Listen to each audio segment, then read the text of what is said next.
Hey English fans, what's up? Welcome to Sarah and Claire's Chivalry Chats. In this week's episode, entitled Hunkiest Heroes, we'll be talking about our top 2 favorite heroes in medieval literature. Our basis of a hunky hero is someone who is powerful, courageous, who acts for the right reasons, and is strong, preferably with washboard abs. While there might not be pictures of these heroes, the vivid descriptions of the authors give us an idea of how hunky they really are. Now this is our thesis on the characters of Beowulf. The use of the character Wiglaf in the conclusion of Beowulf, translated by Seamus Heaney, is not to prove Beowulf's heroism, rather to expose how a true hero, such as himself, acts. Wiglaf embodies a true hero because he did not act for glory or gold, but for the good of the people and their beloved king. Society's view of a hero was someone who came from a prominent family, is supernaturally strong or smart, and who completes impossible tasks for glory, which Wiglaf, a true hero and possible great future leader, does not do.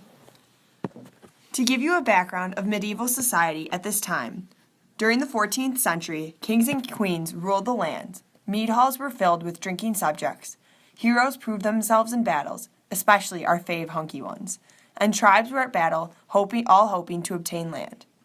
After Beowulf dies, Wiglaf addresses the people about the lingering war to come. Now war is looming over our nation. Soon it will be known to Franks and Frisians far and wide that the king is gone. Hostility has been great among the Franks. Sitting at number 2 on our list of hunkiest heroes is Beowulf.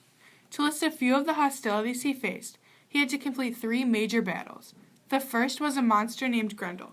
Now he was definitely not a hunky hero. He pillaged the towns and brought destruction with him. Grendel killed more than a few of the guard's men, but not to fear. Our hunky hero answered the call from King Hrothgar, slaying the monster with no armor. Now that is cool. Beowulf figured since Grendel had no weapons besides his strength, that is what he shall fight with it all. Beowulf says he has no idea of the arts of war, of shield or swordplay, although he does possess a wild strength. No weapons, therefore, for either this night. Unarmed he shall face me, if face me he dares. And may the divine Lord, in his wisdom, grant the glory of victory to whichever side he sees fit. But you think you'd be nice and welcoming to a great hero who came from a far land to save your butts. Wrong. One of the tribe's own men, Unferth, was supposed to kill Grendel, but he couldn't. However, that didn't stop him from giving Beowulf a hard time when he arrived. Unferth started teasing Beowulf about a past bet. Our hunky hero did not let that get to him. He came back with a few comebacks of his own. Beowulf said, "Well, friend Unferth, you've had your say about Brecca and me, but it was mostly beer that was doing the talking. The truth is this: when the going was heavy in those high waves, I was the strongest swimmer of all. Each of us swam holding a sword, a naked, hard, proofed blade for protection against the whale beasts. Time and time again, foul things attacked me, lurking and stalking, but I lashed out, gave as good as I got with my sword." In Beowulf's second battle, he faced something beyond scary, a mother's wrath. He strapped on his armor with his sword, grunting, and swam to the bottom of the lake to slay Grendel's mother. This fight proved difficult, because his sword was no match for her poisonous blood that melted it. But in the end, our man came through and killed Grendel's mom. The narrator says, "Then he saw a blade that bodes well, a sword in her armory, an ancient heirloom from the days of the giants, an ideal weapon, one that any warrior would envy, but so huge and heavy itself that only Beowulf could wield it in battle." So, the shielding's hero, hard-pressed and enraged, took a firm hold of the hilt and swung the blade in an arc, a resolute blow that but deep into her neck bone and severed it entirely, toppling the doomed house of her flesh. She fell on the floor. But the reason hero Beowulf is not our number 1 is his reasons for doing all that. As much as we love Beowulf, he is kind of self-centered. He slayed all those monsters for his own personal glory. He said it was a task of 4 to hoist Grendel's head on a spear and bear it under strain to the bright hall. So that is why Wiglaf is our number 1 hunkiest hero. In the end of the epic poem, and boy was it epic, a dragon was destroying the town because a thief had stolen the treasure he was supposed to be protecting. So Beowulf, Wiglaf, and 10 of the other finest soldiers headed off to the cave. Beowulf entered the cave alone, and we speculate for his own glory, telling his men to stay behind, which they were all oh so happy to abide. He said, Yet the Prince of the Rings was too proud to line up with a large army against the Sky Plague.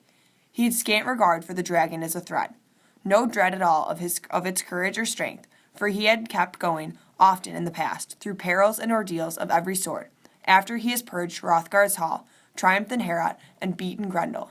He outgrappled the monster and his evil kin. However, our number one, Wiglaf, knew better in his devotion to help others. Wiglaf entered the cave to help Beowulf when all the other knights fled to watch their greatest hero and leader be defeated by the dragon behind the trees and bushes. Beowulf tries to get Wiglaf to leave, but Wiglaf refuses to leave until the dragon is slain. He perfectly embodies the ideal knight, one that honors the heroic code, which says that you are willing to die in order to defeat the enemy at hand. In the end, Beowulf and Wiglaf defeat the dragon, but only Wiglaf remains completely healthy. Beowulf was bitten by the venomous dragon. When Beowulf is on his deathbed, he expresses to Wiglaf his regret of not having any children, particularly in this moment, when he needs to pass his kingdom on to someone. Beowulf sends Wiglaf to collect the treasure the dragon was guarding, and tells him that he is now to look after the geese. This is symbolized when Beowulf gives Wiglaf his collar. Wiglaf didn't get to be the king from doing nothing. He risked his own life for the king and the people. He is truly deserving of being a king, similar to how Beowulf came into power. They are very similar, however Wiglaf seems to be the more humble of the two. The difference is that Beowulf knew that he would come out alive when he battled Grendel. He even used no armor, he was so confident. While Wiglaf, on the other hand, was expecting to die, but he did it anyways, because that is what an honorable knight does. Well, that is all the time we have for today's show. If you agree with our ranking, like below. Tune in next week when we analyze all of our hunky knights, including Lancelot, Galahad, and King Arthur himself. If I were Guinevere, I would have a hard time deciding too. Thanks for listening to Sarah and Claire's Chivalry Chats.